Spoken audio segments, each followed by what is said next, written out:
দেখতে থাকুন, দেখুন। তবে এটি কোনো সিনেমার দৃশ্য নয়।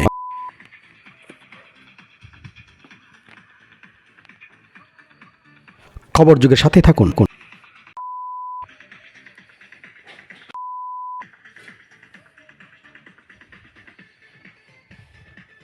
অপেক্ষা করুন,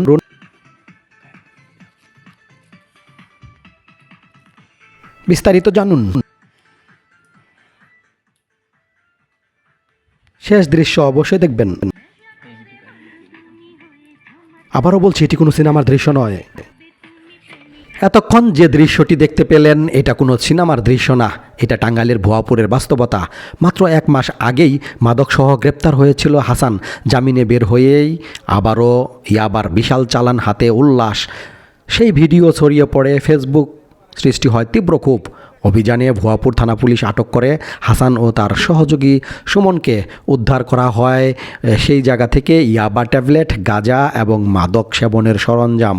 স্থানীয়দের অভিযোগ, এরা শুধু মাদক ব্যবসার সঙ্গেই জড়িত নয়, এলাকায় ঘটে যাওয়া চুরি, পানির মোটর, বৈদ্যুতিক কেবল ও মোবাইল হারানোর ঘটনাগুলোর সঙ্গেও জড়িত থাকতে পারে। তাই ভাবুন তো, যে যুবকের হাতে থাকার কথা ছিল বই, সে আজ হাতে তুলে নিয়েছে ইয়াবা। মাদক শুধু একজন মানুষকে ধ্বংস করে না, ধ্বংস করে একটি পরিবার, একটি সমাজ, একটি ভবিষ্যৎ। আজ যারা ভিডিওতে উল্লাস করছে, কাল হয়তো তাদের কারণেই কাঁদবে আরেকটি মা। আসুন মাদকের বিরুদ্ধে সবাই সোচ্চার হই, কারণ নীরবতাই মানে অপরাধীদের শক্তি দেওয়া। বিষয় নিয়ে কিছুক্ষণ আগেই কথা হয়েছে ভুয়াপুর থানার অফিসার ইনচার্জের সাথে। তিনি কি বললেন শুনেন, কিভাবে তাদের গ্রেপ্তার করা হয়। এই সমাজের বেশ কিছু সচেতন নাগরিকের তথ্যের ভিত্তিতে তাদেরকে আমরা হাতে নাতে ধৃত করি।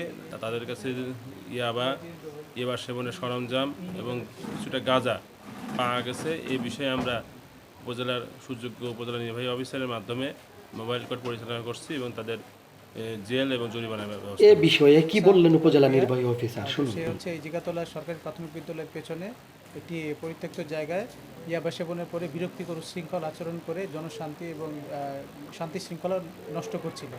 তো এমত অবস্থায় তাকে হাতে নাতে ধরার পরে আমরা সেটি ভ্রাম্যমাণ আদালতের মাধ্যমে তাকে শাস্তি দেওয়া হয় এবং আমাদের ভুয়াপুর থানার সম্মানিত ওসি যিনি আছেন জনাব মোহাম্মদ সাব্বির রহমান, তিনি প্রসিকিউশন দাখিল করেন এবং যেহেতু বিষয়টি আমাদের সম্মুখে উদ্ঘাটিত হয়েছে এবং তিনি স্বেচ্ছা স্বীকারোক্তিমূলক জবানবন্দি দিয়েছেন এবং তার কিছু ইয়াবা সেবনের কিছু সরঞ্জামাদি সহ 2 পিস ইয়াবা এবং 1 পুরিয়া গাঁজা হাতে নাতে ধরা পড়েছে। এ কারণে মাদকদ্রব্য নিয়ন্ত্রণ আইন 2018 অনুযায়ী তাকে 3 মাসের বিনাশ্রম কারাদণ্ড এবং 1000 টাকা অর্থদণ্ড, অনাদায়ে আরও 10 দিনের বিনাশ্রম কারাদণ্ড প্রদান করা হয়েছে।